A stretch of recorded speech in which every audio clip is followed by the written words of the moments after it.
Has expired, and therefore I invite honourable members to turn their attention to Government Order of the Day number 1. I therefore call on that Government Order. Crown Minerals Permitting and Crown Lands Bill. Interrupted debate on first reading.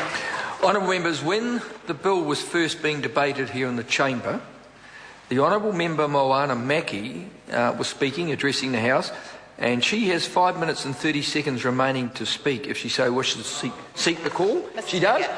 I call the Honourable Member Moana Mackie. Thank you, Mr. Speaker. Now, as I was saying last night before the House adjourned, there are a number of good things in this piece of legislation, and there are a number of things which do concern the Labor Party. We welcome the move for new National Park and Reserve land to automatically be included in Schedule 4.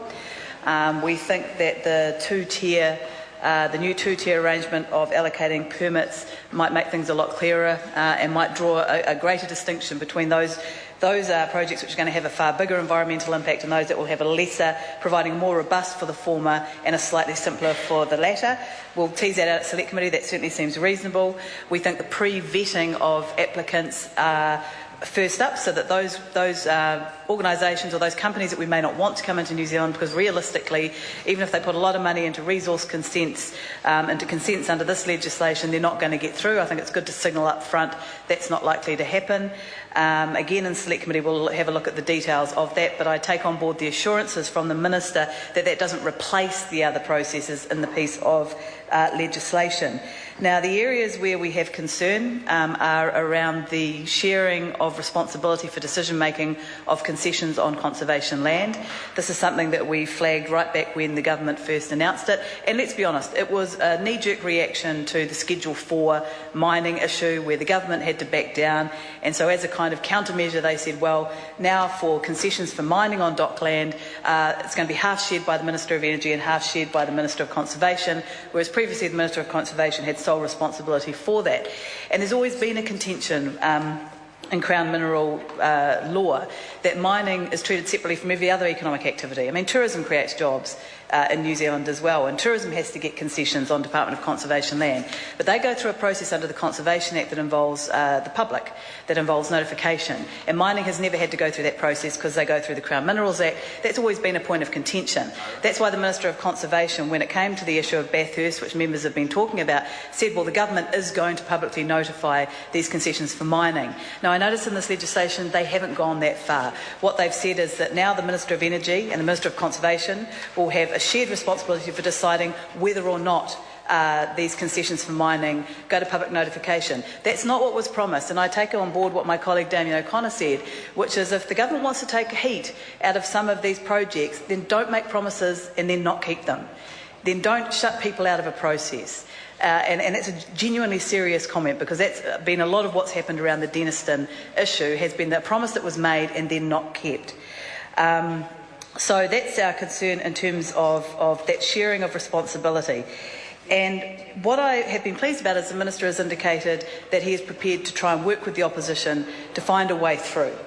And this has been a line call for us on this piece of legislation. There's a lot in here that is really good, but that sharing of responsibility, the introduction of an economic test for mining that doesn't exist for any other commercial activity. Why should tourism not get an economic benefit test when mining's getting it? These are the areas where we think there's a little bit of unfairness and there is genuine concern in the community. But what we're here to say today is that we will support this bill first reading to Select Committee, and we'll do that in good faith, because the Minister has said he wants to work with the Labor Party in opposition to find a way through here, and I think it wouldn't be in good faith if we were to vote against a piece of legislation and then expect the Minister to continue to engage. But we do so with reservations. We do so with reservations that I've outlined here that we will want to see addressed if our support is going to be ongoing. And I agree with the Minister when he says that the more consistency, the more bipartisanship we can get on these issues, cross-partisanship, the better for everyone involved. So that's why we've taken the position that we've taken.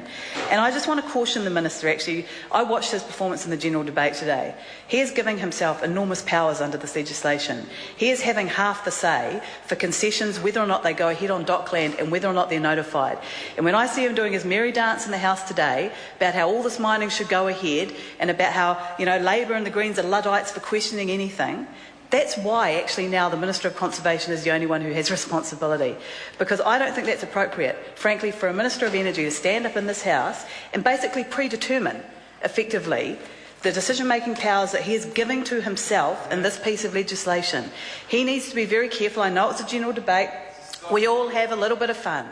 But when you are granting yourself enormous powers, when the Minister is granting himself enormous powers that don't currently exist, when he's arguing that conservationists don't have to be concerned about the granting of powers, but when he comes down into the House and on a specific case, we take these things on a case-by-case basis and we focus on process.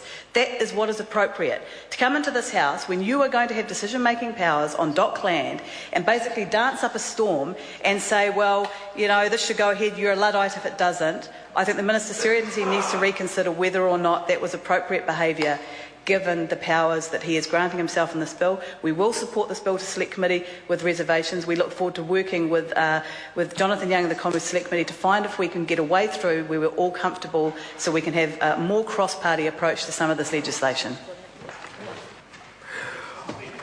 I call the Honourable Member Jonathan Young. Thank you, Mr. Speaker. I'm very pleased to